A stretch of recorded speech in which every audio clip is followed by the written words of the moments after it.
Guys so आज हम बात करेंगे कॉस्टिंग के पेपर की, वो भी कौन से अटेम्प्ट की। मई 23 जिसका सबसे हार्डेस्ट पेपर था कॉस्टिंग का, तो इसकी हम बात करेंगे। इसमें मेरा 58 का स्कोर रहा है। तो देखते हैं, जो भी मैंने स्ट्रेटजीज़ वगैरह जो भी कॉमन डाउट होते हैं वो सारी मैं इसमें बताऊंगा। देखो, सबसे पहला तो वही अपना सेम फॉर्मेट, आंसर बानी इधर और आंसर बानी इधर दोनों।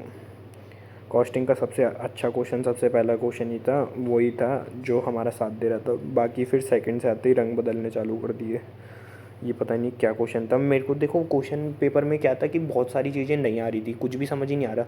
तो जो मतलब जो भी लिख सकते हो ना, तो कुछ भी करके क्या लिखना है वो लिख दो। मैंने देख लो इसमें सब, ये वाला क्वेश्चन मेरे को आ ही नहीं रहा। अब इसमें जो मेरे को समझ आया मैं तो लिखता गया। देखो इतना सारा छोड़ रखा है, क्या मैं जो क्वेश्चन मेरे को नहीं आता ना वो मैं छोड़ देता हूँ उसकी जगह, और मैं दूसरे क्वेश्चन पर शिफ्ट हो जाता हूँ। ये करना ज़रूर, क्या फालतू इतना टाइम बर्बाद नहीं होता इससे। जो आता है सबसे पहले वो करो, इसलिए उसके गैप छोड़ दो। उसके बाद देख लो, ये बीपी का क्वेश्चन था। ये मेरे को अच्छा मतलब लगता था। ये वाला चैप्टर क्या है, इसमें मेरे को फार्मूले वगैरह पता थे, तो इसमें मैंने कर लिया था। और देख लो बीपी रुपीज़ पर सबसे पहले देख लो हमेशा है ना, तो मेरे को सबसे पहले तो पूरा लिखना है, शॉर्ट फॉर्म में नहीं लिख रहा है। बीपी ब्रेक इवन से, उसके बाद मैंने इसको ब्रैकेट में लिख दिया बीपी, ताकि अगली बार जब भी मैं रेफ़र करूँगा ना तो बीपी ही होगा, इसलिए। बाकी पीवी रेशो का ये शॉर्ट फॉर्म तो चलता ही है।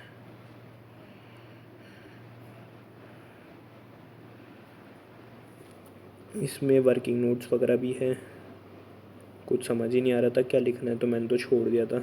जितना लिखा गया उतना लिख दिया। अब जो नंबर मैंने दिए वो ठीक है। अब इसमें एक क्वेश्चन था ये सर्विस कॉस्टिंग का।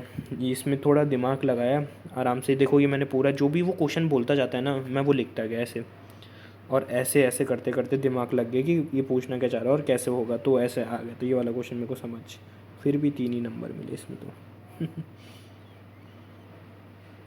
5 नंबर का था, 3 ही मिले। दूसरे क्वेश्चन की बात करते हैं, तो इसमें तो ये क्वेश्चन भी नहीं आया था। ये भी मैंने लास्ट में जो समझ आया वो लिख दिया था, पता नहीं क्या पूछना चाह रहा था। और ये देख लो, दूसरे क्वेश्चन में मैंने मतलब बस फॉर्मेट बना के छोड़ दिया फीफो में।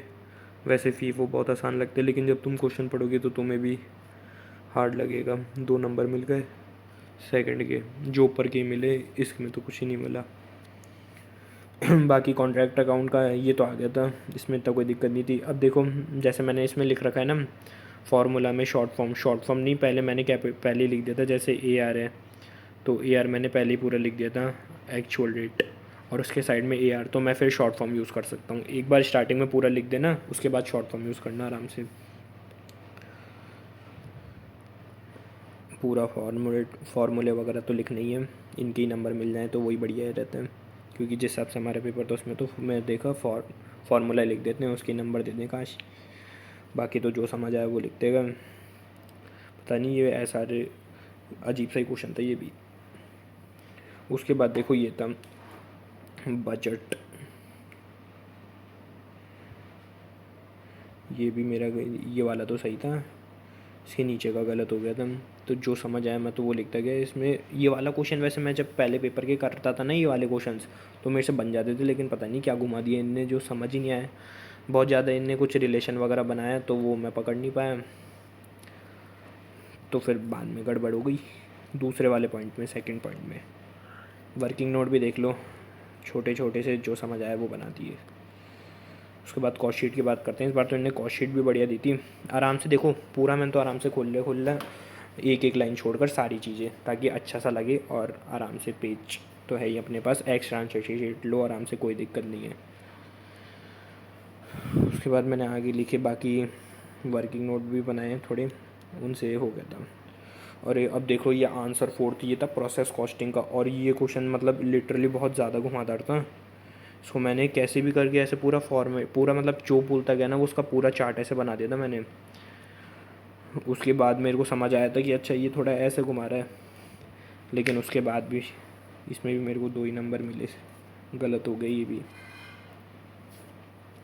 बाकी तो ये था ओवरहेड्स वाला अपना चैप्टर। ओवरहेड्स वाले में भी देखो काटा पीटी तो खूब हुई थी। बाकी इसमें भी पता ही नहीं, घुमादार घुमादार क्वेश्चन थे पूरे पेपर में ही। तो छोटे छोटे नंबर मिलकर 58 तक पहुंच गए अपन। और इसमें बाकी तो यही है, ये देख लो, इसमें शॉर्ट मतलब फार्मूले तो लिखे ही हैं, और बाकी तो देखो ये क्या क्या कर रखा है, जो समझ आ रहा। सबके मैंने तो पेज छोड़ दिए थे, बाद में पता चला ये तो पूरे पेज खाली खाली छोड़ दिए मैंने, क्योंकि कुछ आ ही नहीं रहा। फिर बाद में जो समझ आया वो लिखता गया मैं पूरा पेपर करने के बाद। तो इतना ही था मेरा पेपर। ये मैंने थ्योरी का अटैम्प्ट भी करा था, इसके 2 नंबर ही दिए इनने। वैसे इतना कुछ खास लिखा भी नहीं था, क्योंकि पता ही नहीं था, समझ ही नहीं आ रहा था क्या लिखना है। बाकी तो यही है। कॉस्टिंग में तो क्या है, हमारे को इस वाले पेपर में क्या है 8 मार्क्स की ग्रेस मिली थी। तो पेपर तुम्हारा अगर हार्ड आ जाए ना तो अटैम्प्ट पूरा कराना। क्या है पता नहीं है कि ग्रेस ये लोग दे दें या नहीं दे, क्योंकि क्या है हो सकता है इसमें कोई क्वेश्चन गलत हो और वो उसकी वजह से 8 नंबर की ग्रेस मिल गई थी हमें। तो पेपर हमेशा पूरा अटैम्प्ट करके आना और कॉन्फिडेंस रखना, क्योंकि हमारे को 8 नंबर की ग्रेस मिली थी। सोचो तो हो सकता है अगर हार्ड पेपर आए तो ज़्यादा ग्रेस मिल जाए।